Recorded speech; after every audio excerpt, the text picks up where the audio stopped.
ٹیکری کی چوٹی پر پہنچا تو پیٹ کے بل لیٹ گیا۔ وہ فوراً اتر آیا۔ اس نے مجھے بتایا کہ تقریباً 1.5 میل دور 3 پٹھان اس طرف آ رہے ہیں۔ ان کے آگے آگے 2 کتے بھی آ رہے ہیں جو ادھر ادھر دوڑتے زمین کو سونگتے دوڑے آ رہے ہیں۔ مجھے اپنا دوست مکمل خان یاد آ گیا جس نے مجھے بتایا تھا کہ ان کے کتے انسان کی بو یا مشک پر اسے سینکڑوں میل دور بھی جا پکڑتے ہیں۔ ہو سکتا تھا کہ یہ 3 پٹھان ہمارے تعاقب میں نہ آ رہے ہوں، کہیں اور جا رہے ہوں، لیکن ہمیں محتاط رہنا تھا۔ ہم اس کے سوا اور کیا احتیاط کر سکتے تھے کہ دوڑ پڑتے۔ اگر یہ کتے واقعی ہماری مشک پر آئے تھے تو ہمارے بچ نکلنے کا امکان بہت کم تھا۔ ہم جس علاقے میں کھڑے تھے وہ زیادہ دشوار تھا، وہاں نکیلی چٹانیں زیادہ تھیں، چلنے کا راستہ تھا ہی نہیں۔ ہم جس قدر تیز چل سکتے تھے چل پڑے۔ میجر نے کہا کہ ہمیں ان چھوٹی چھوٹی چٹانوں میں سے نکل کر بڑی ٹیکریوں کے پیچھے چلے جانا چاہیے۔ ہم چھوٹی چھوٹی نکیلی ٹیکریوں سے ٹھوکریں کھاتے ایک بڑی ٹیکری کے پیچھے چلے گئے۔ وہاں ٹیکریاں اور چٹانیں تھیں، سیدھا راستہ کوئی تھا نہیں، کبھی دائیں کبھی بائیں گھوم پھر کر راستہ تلاش کرنا پڑتا تھا۔ ہم سمجھ نہ سکے کہ ہم آگے کو جا رہے ہیں، دائیں کو، بائیں کو، یا ہم پیچھے کو ہی چل پڑے ہیں۔ ایک بڑی ٹیکری سے ہم گھوم کر پہاڑیوں کی بھول بھلیوں میں داخل ہونے لگے تو ہمیں کتوں کے بھونکنے کی آوازیں اس طرح سنائی دینے لگیں جیسے وہ ہمارے بہت ہی قریب پہنچ چکے ہوں۔ کتے ٹیکری کی دوسری طرف تھے۔ میجر کے کہنے پر ہم ٹیکری کے اس طرف سے اوپر چڑھ گئے۔ ہم تقریباً لیٹ کر اوپر جا رہے تھے۔ چوٹی پر پہنچ کر ہم نے لیٹ کر دیکھا کتے اسی ٹیکری کے نیچے زمین سونگ رہے تھے۔ میں نے پہلی بار ان دونوں کتوں کو اتنی قریب سے دیکھا۔ وہ بڑے خونخوار کتے تھے۔ زمین کو سونگتے سونگتے وہ واپس چلے گئے اور اسی طرف جا نکلے جدھر سے ہم تھوڑی دیر پہلے گزرے تھے۔ اب ہم ان کتوں کو اور زیادہ اچھی طرح دیکھ سکتے تھے۔ کتوں کی بے تابی اور حرکتوں نے ہم پر واضح کر دیا تھا کہ یہ ہماری ہی مشک پر آئے ہیں۔ وہ زمین کو سونگتے تھے اور بڑی تیزی سے ادھر ادھر ہوتے تھے۔ اس سے پتہ چلتا تھا کہ وہ دیکھ رہے ہیں کہ ان کا شکار کہاں ہے۔ میں نے ادھر دیکھا جدھر سے کتے آ رہے تھے۔ دور تک مجھے کوئی آدمی نظر نہیں آ رہا تھا، وہ لوگ شاید دور رہ گئے تھے۔ میں نے پھر کتوں کی طرف دیکھا، وہ بڑی بے تابی سے زمین کو سونگتے اور بھونکتے تھے۔ وہ اس جگہ آ کر رک گئے جہاں سے ہم ٹیکری پر چڑھے تھے۔ دونوں نے اوپر دیکھا اور اوپر آنے لگے۔ میں نے رائفل کندھے سے اتاری۔ میجر ویسٹ میکارٹ نے میری رائفل پر ہاتھ مار کر کہا کہ گولی نہ چلانا، وہ لوگ گولی کی آواز پر سمجھ جائیں گے کہ ہم یہاں ہیں۔ پھر اس نے کہا کہ پتھر اٹھاؤ۔ کتے آدھی ٹیکری چڑھ آئے تھے۔ ہم نے اوپر سے پتھر مارنے شروع کر دیے۔ میجر کا ایک پتھر ایک کتے کے سر پر لگا، کتا لڑکتا ہوا نیچے چلا گیا۔ دوسرے کتے کو بھی پتھر لگے تو وہ بھی پیچھے کو بھاگا، لیکن انہوں نے جو خوفناک آوازیں نکالی ان سے ہمیں خطرہ محسوس ہوا کہ پٹھانوں کو پتہ چل جائے گا کہ کتوں کو کسی نے مارا ہے اور مارنے والے ہم ہی ہو سکتے تھے۔ کتے نیچے جا کر ادھر کو گئے جدھر سے آئے تھے۔ ہم اتنی تیز ٹیکری سے اترے جیسے ہم لڑکتے ہوئے نیچے آ پڑے ہوں۔ ہم دوڑ پڑے۔ زمین بڑی مشکل تھی، ٹھوکریں لگتی تھیں، ہم گرتے گرتے بچتے تھے۔ آگے دیوار کی طرح ایک چٹان کھڑی تھی، ہم اس سے گھوم کر اس کے دوسری طرف جانے لگے۔ خاصی لمبی چٹان تھی،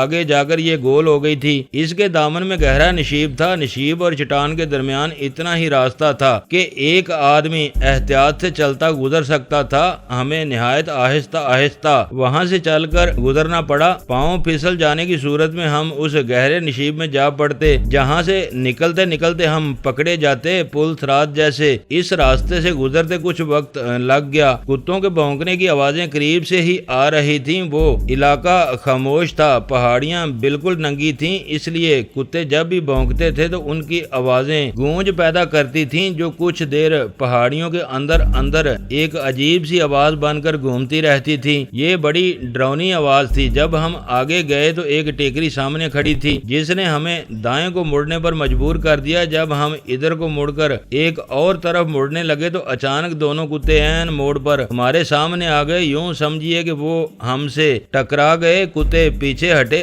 ہم بھی 2-4 قدم پیچھے ہٹ آئے۔ وہاں دائیں بائیں سے نکلنے کا کوئی راستہ نہیں تھا۔ ایک کتا اتنی تیزی سے ہماری طرف دوڑا اور اچھلا جیسے کمان سے تیر نکلا ہو۔ دوسرے لمحے یہ کتا میجر ویسٹ میکارٹ کے جسم کے ساتھ چپکا ہوا تھا۔ اس کے پچھلے پنجے